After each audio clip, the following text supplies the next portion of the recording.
Jai Hind everyone, my name is Gagandeep and I welcome you all on our YouTube channel named Proud NCC। आज की इस video में हम NCC A, B और C certificate exam 2026 के लिए topic है आपका एनवायरनमेंट एंड इकोलॉजी के कुछ मोस्ट इंपॉर्टेंट MCQ डिस्कस करेंगे। तो जो सबसे पहला क्वेश्चन है वो ये है कि when is the world environment day celebrated every year. प्रत्येक वर्ष विश्व पर्यावरण दिवस कब मनाया जाता है? तो हर साल जो पर्यावरण दिवस मनाया जाता है वो 5 जून को मनाया जाता है। तो ऑप्शन बी हमारा यहाँ पे सही जवाब हो जाएगा। इसके अलावा अगर हम देखें तो 21 जून को क्या मनाया जाता है? 21 जून को योगा डे मनाया जाता है। तो योगा डे कब मनाया जाता है? 21 जून यानी कि 21 जून को मनाया जाता है। आपको कमेंट बॉक्स में ये बताना है कि 1 दिसंबर को कौन सा इंपॉर्टेंट डे मनाया जाता है। Next question, which gas is responsible for the majority of the green house effect. Green house प्रभाव के लिए मुख्यतः कौन सी गैस जिम्मेदार है? सबसे पहले तो मैं आपको ये बताता हूं कि ये ग्रीन हाउस इफेक्ट होता क्या है। देखो, जो सन होता है, सन से जो भी रेडिएशन और जो भी गर्मी हमारी पृथ्वी के ऊपर आती है वो आ तो जाती है, लेकिन कुछ गैसों के ग्रीन हाउस की वजह से वो वापस नहीं जा पाती, वो रिफ्लेक्ट होके एनवायरमेंट में ही रह जाती है, जिसकी वजह से जो अर्थ का एवरेज टेम्परेचर है वो बढ़ जाता है। इसी को हम ग्रीन हाउस इफेक्ट बोलते हैं। और इस ग्रीन हाउस इफेक्ट में जो मेन गैस जो रिस्पॉन्सिबल है वो है हमारी carbon dioxide, option B. Carbon dioxide को हम CO2 से रिप्रेजेंट करते हैं। तो कार्बन डाइऑक्साइड एक ऐसी गैस है जो कि ग्रीन हाउस इफेक्ट के लिए मेनली रिस्पॉन्सिबल है, मुख्यतः जिम्मेदार है। नाइट्रोजन की अगर हम बात करते हैं तो नाइट्रोजन हमारे एनवायरमेंट में लगभग 78% के आसपास होती है, ये बात भी आपको ध्यान रखनी है। मीथेन की अगर हम बात करें तो CH4 से इसे रिप्रेजेंट करते हैं। और ये जितनी भी बायोडिग्रेडेबल चीजें होती हैं, जैसे कि हमारा पैडी के फील्ड है, धान के खेत है, वहां से जो स्मेल निकलती है वो मीथेन की स्मेल निकलती है। ठीक है, इसके अलावा सब्जी वगैरह के कचरे जब गलते सड़ते हैं और उनसे जो स्मेल आ रही होती है तो वो मीथेन की स्मेल होती है, ये बात भी आपको ध्यान रखनी है। Next question, what is the main cause of the deficiency of the ozone layer. Ozone परत की कमी का मुख्य कारण क्या है?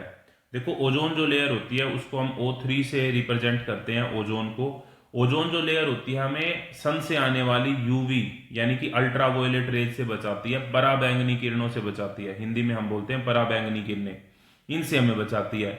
और ये अगर आ जाएंगे अर्थ पे तो क्या नुकसान होगा? इनसे ये नुकसान होता है कि इनसे स्किन कैंसर का खतरा जो है वो बढ़ जाता है, स्किन कैंसर का खतरा। तो ओजोन लेयर जो होती है हमें वो UV रेज से बचाती है, जिससे अल्टीमेटली हमें वो स्किन कैंसर से बचाती है। लेकिन अब जो ओजोन लेयर है उसमें कमी हो रही है, उसका डिग्रेडेशन हो रहा है, उसका ह्रास हो रहा है। और इसका जो मेन रीजन है वो है क्लोरोफ्लोरोकार्बन, CFC। CFC की फुल फॉर्म होती है क्लोरोफ्लोरोकार्बन। और ये जो CFC निकलता है ये मेनली AC या जो हमारे रेफ्रिजरेटर होते हैं इनसे निकलता है। तो ये बात भी आपको ध्यान रखनी है।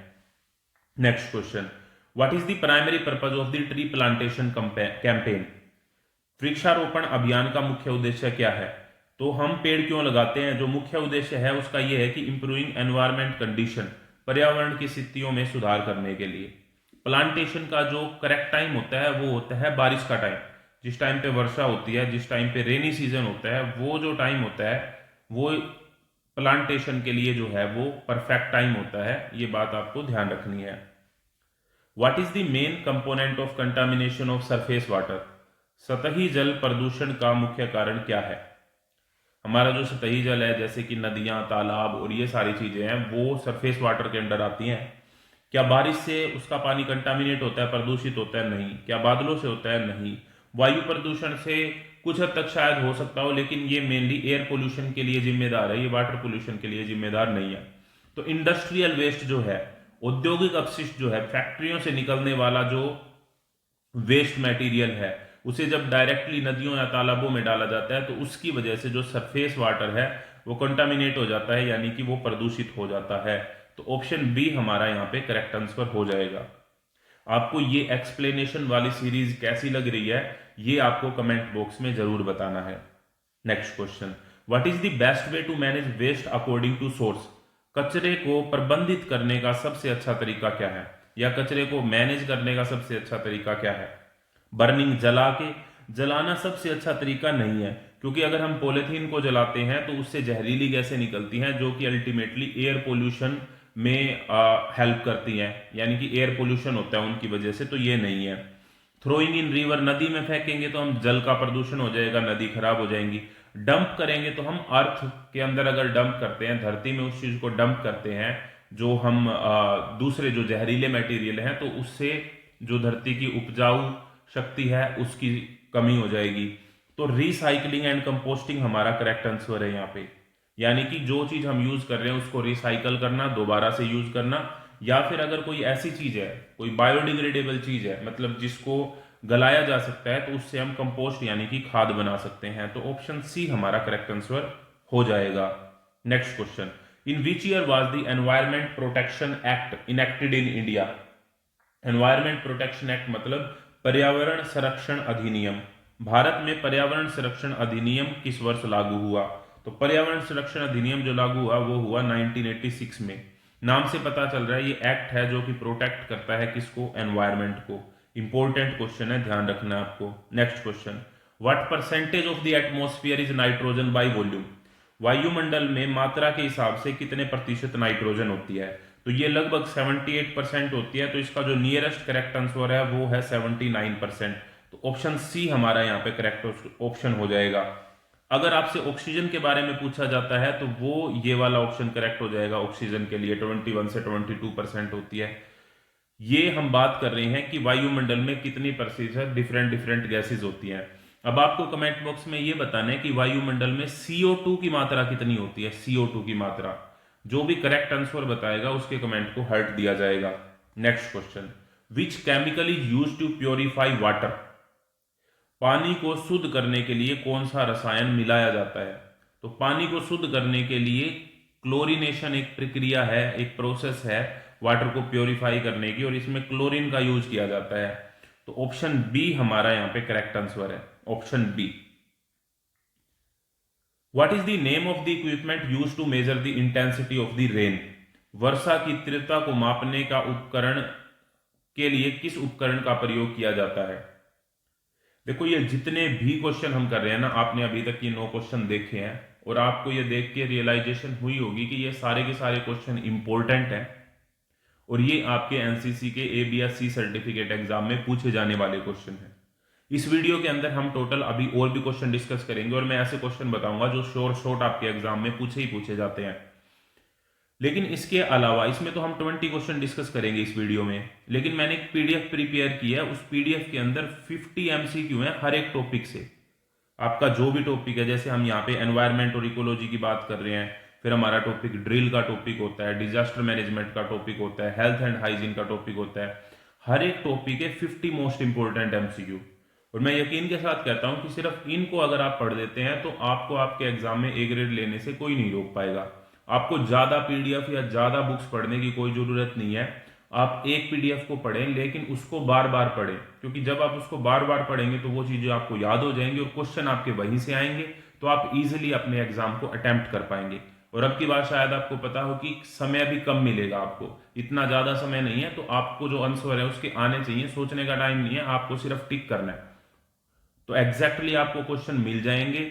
ठीक है, PDF का जो लिंक है वो आपको पहले कमेंट में मिलेगा, कमेंट बॉक्स में जाएंगे तो। कॉमन सब्जेक्ट के लिए अलग से PDF बनाई है। कॉमन सब्जेक्ट में क्या है कि आर्मी, नेवी और एयर तीनों के लिए सेम PDF है, ठीक है, वो कॉमन होता है। लेकिन स्पेशलाइज सब्जेक्ट अलग होता है, उन तीनों के लिए अलग से PDF है, यानी कि आर्मी स्पेशलाइज की अलग PDF है, नेवी के लिए अलग से और एयर के लिए अलग से, ताकि आप अलग अलग तैयारी कर सके, कोई भी मिक्स ना हो उसमें। नेक्स्ट क्वेश्चन हमारा बढ़ने से पहले मैं इसके बारे में बता दूं। देखो बैरोमीटर जो ये होता है ना, ये प्रेशर के लिए यूज करते हैं हम, प्रेशर को मेजर करने के लिए, ठीक है। एनीमोमीटर जो होता है वो एयर की डायरेक्शन और एयर की स्पीड, इन चीजों के लिए यूज होता है एनीमोमीटर। सीस्मोमीटर की अगर हम बात करें तो ये यूज होता है भूकंप के लिए, यानी कि अर्थक्वेक के लिए। वैसे जो अर्थक्वेक मापने के लिए स्केल होता है उसको हम रिक्टर स्केल बोलते हैं, रिक्टर स्केल। लेकिन जो मीटर होता है वो होता है सिस्मोमीटर, ठीक है। और जो भूकंप की वेव्स होती हैं उन्हें सिस्मिक वेव्स बोलते हैं। भूकंप की तरंगे जो होती है ना, उन्हें सिस्मिक वेव्स बोला जाता है। तो ये तीनों तो इसके आंसर नहीं है, तो जो करेक्ट आंसर है वो है ऑप्शन सी, यानी कि रेन गेज। ऑप्शन सी हमारा यहाँ पे सही जवाब है। Next question, which type of disaster is related to the nuclear production and radioactive waste? परमाणु ऊर्जा उत्पादन से संबंधित अपशिष्ट कौन सी आपदा से संबंधित है? देखो, न्यूक्लियर प्रोडक्शन हम बात करते हैं, या रेडियो एक्टिव न्यूक्लियर प्लांट आपने सुने होंगे जिसमें हम बिजली बनाते हैं, उसमें जो प्रोसेस यूज होती है वो होती है रेडियो एक्टिविटी। रेडियो एक्टिविटी एक ऐसी प्रोसेस होती है जिसमें जो हैवी मटेरियल होते हैं, जैसे हम यूरेनियम 235 की बात करते हैं, ये जो होते हैं ये छोटे मटेरियल के अंदर टूटते हैं और हर समय पे अल्फा, बीटा और गामा जो रेज हैं उनको इमिट कर रहे होते हैं। इसी प्रोसेस को हम क्या बोलते हैं? रेडियो एक्टिविटी बोलते हैं। क्या बोलते हैं? रेडियो एक्टिविटी बोलते हैं। तो ऑप्शन बी हमारा यहाँ पे करेक्ट आंसर हो जाएगा। रेडियो एक्टिविटी की जो यूनिट होती है अगर आपसे पूछ ली जाए तो वो बैकरल होती है। मैं हिंदी में लिख लेता हूं, बैकरल नाम के एक इंसान थे, उन्हीं के नाम पे इनकी रेडियो एक्टिविटी की यूनिट को रखा गया है। Next question, the disease caused by the deficiency of vitamin C. Vitamin C की कमी से कौन सी डिजीज हो जाती है? विटामिन सी, पहले तो ये बताना है आपको विटामिन सी हमें किस किस से मिलता है। विटामिन सी हमें मिलता है खट्टे फलों से, जितने भी खट्टे फल होते हैं यानी कि सिट्रिक फ्रूट होते हैं। सिट्रिक फ्रूट्स की हम बात करें तो जैसे कि आंवला है हमारा, गूसबेरी जिसको हम बोलते हैं, संतरा है, ठीक है, और इसके अलावा मौसमी है, लेमन है। तो ये सारी की सारी जो चीजें होते हैं इनसे हमें विटामिन सी मिलता है। विटामिन सी हमें क्या फायदा देता है? ये हमारी इम्यूनिटी को बढ़ाता है। किसको बढ़ाता है बेटा? इम्यूनिटी को बढ़ाता है। इससे हम बीमार नहीं होते अगर इनको खाते हैं तो। और अगर हमारे शरीर में विटामिन सी की कमी हो जाती है तो उससे सकर्वी नामक रोग हो जाता है, ऑप्शन सी। एनीमिया जो होता है वो ब्लड की डेफिशिएंसी की वजह से होता है, ब्लड की डेफिशिएंसी की वजह से। रिकेट्स जो होता है वो विटामिन डी की कमी से होता है। आपको ये बताना है कि जो पीलिया जो रोग होता है वो किस वजह से होता है। Next question, what is the term for the process where milk is heated to destroy pathogens without losing nutritive value. पोषण मूल्य को नष्ट किए बिना रोगाणुओं को नष्ट करने के लिए दूध को गर्म करने की प्रक्रिया क्या कहलाती है? दूध को गर्म भी करना है लेकिन रोगाणुओं को नष्ट कर देना और पोषण मूल्य नष्ट नहीं होने चाहिए, तो उस प्रोसेस को हम बोलते हैं पाश्चुराइजेशन, ऑप्शन बी। आप जब भी दूध का पैकेट घर लेके आते हैं तो आप उस पर ध्यान से देखना, उसके ऊपर लिखा होता है पाश्चुराइज्ड मिल्क, तो ये वही प्रोसेस होती है। ऑप्शन बी हमारा यहां पे करेक्ट आंसर है। What was the wild when was the wild life protection act enacted in India. वन्य प्राणी संरक्षण अधिनियम भारत में कब लागू हुआ? तो वन्य प्राणी संरक्षण अधिनियम भारत में लागू हुआ सन 1972 में, लेकिन 1986 की अगर हम बात करें तो तब क्या हुआ था?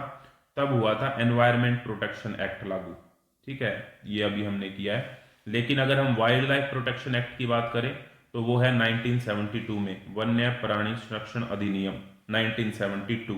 Next question, which disease is addressed by mission Indradhanush scheme. Mission Indradhanush योजना किससे संबंधित है? तो मिशन इंद्रधनुष जो योजना है, इंपॉर्टेंट आपको ध्यान रखना है, वो वैक्सीनेशन यानी कि टीकाकरण से संबंधित है। ऑप्शन बी हमारा यहाँ पे करेक्ट आंसर हो जाएगा। Next question, what is the primary cause of contamination of surface water. सतही जल किसके कारण प्रदूषित होता है? क्या पशुओं को नहलाने से नदी और तालाब दूषित होते हैं? बिल्कुल होते हैं। क्या वॉशिंग क्लोथ्स, कपड़े अगर हम धोते हैं नदी या तालाबों में, साबुन जाता है तो उससे वे दूषित होते हैं? बिल्कुल होते हैं। क्या इंडस्ट्रियल वेस्ट जब नदियों या तालाबों में डाला जाता है तो वे कंटामिनेट होते हैं, प्रदूषित होते हैं? बिल्कुल होते हैं। तो करेक्ट आंसर हो जाएगा option D, all of the above. All of the above हमारा यहाँ पे सही आंसर हो जाएगा। मैंने ये जितनी भी वीडियोस पहले बनाई हैं और इस वीडियो की भी प्लेलिस्ट भी बना दी है ताकि आप एक जगह पे जाके सारी की सारी वीडियोस को देख सके और अपनी तैयारी को बेहतर कर सके।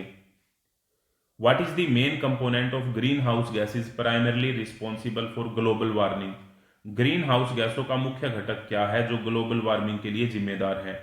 ग्रीन हाउस मैंने आपको ये बताया कि इफेक्ट क्या होता है जिससे ग्लोबल वार्मिंग होती है, और ये इसके लिए रिस्पॉन्सिबल होती है मेनली कार्बन डाइऑक्साइड। तो ऑप्शन सी हमारा यहाँ पे करेक्ट आंसर हो जाएगा। कार्बन डाइऑक्साइड CO2 से हम कार्बन डाइऑक्साइड को लिखते हैं, ओजोन को हम लिखते हैं O3 से, ऑक्सीजन को हम लिखते हैं O2 से, ठीक है, और नाइट्रोजन हमारा N2 होता है। Next, what is the best way to kill the bacteria in water. पानी को बैक्टीरिया में खत्म करने का सबसे आसान तरीका क्या है? सबसे आसान तरीके की बात हो रही है, अगर आपके पास पानी है और आपको वो पानी पीना है तो सबसे आसान तरीका क्या है? अगर आपको उसको साफ करना है अगर आप उसके बैक्टीरिया मारने, सबसे आसान तरीका है कि उसको उबाल के पी लो, उबाल लो और छान लो और फिर पी लो। तो ऑप्शन सी हमारा यहाँ पे करेक्ट आंसर हो जाएगा। जब हम पानी में क्लोरीन को ऐड करते हैं तो उस प्रोसेस को क्या बोला जाता है? क्लोरीनेशन बोला जाता है। क्या बोला जाता है बेटा? क्लोरीनेशन। ऑप्शन सी इस क्वेश्चन का करेक्ट आंसर है। लेकिन क्लोरीनेशन क्या प्रक्रिया होती है जिसमें पानी में क्लोरीन को मिलाया जाता है? Cl से रिप्रेजेंट करते हैं हम। Next question, the red data book provide records of which type of species? Red data book किस प्रकार की प्रजातियों का रिकॉर्ड प्रदान करती है?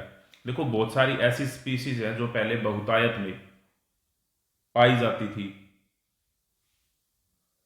और इस समय पर वे इतनी बहुतायत में नहीं पाई जाती हैं, इस समय पर वे विलुप्त होने की कगार पर हैं। तो ऐसी जो प्रजातियां होती हैं जो विलुप्त होने की कगार पे हैं, विलुप्त हो नहीं गई हैं, विलुप्त होने की कगार पे हैं, ऐसी प्रजातियों का जो रिकॉर्ड है वो रेड डाटा बुक के अंदर रखा जाता है। ठीक है, तो ये बात आपको ध्यान रखनी है। तो ये लुप्त प्राय प्रजातियां यानी कि इंडेंजर्ड स्पीसीज, ऑप्शन सी हमारा यहाँ पे सही जवाब हो जाएगा। नेक्स्ट क्वेश्चन, नेक्स्ट है the goal of Jal Jeevan mission is related to providing. Jal Jeevan mission का लक्ष्य क्या प्रदान करना है? तो जल जीवन मिशन जो होता है उसका जो लक्ष्य है वो है providing tap waters to every household, हर घर को नल से जल प्रदान करना।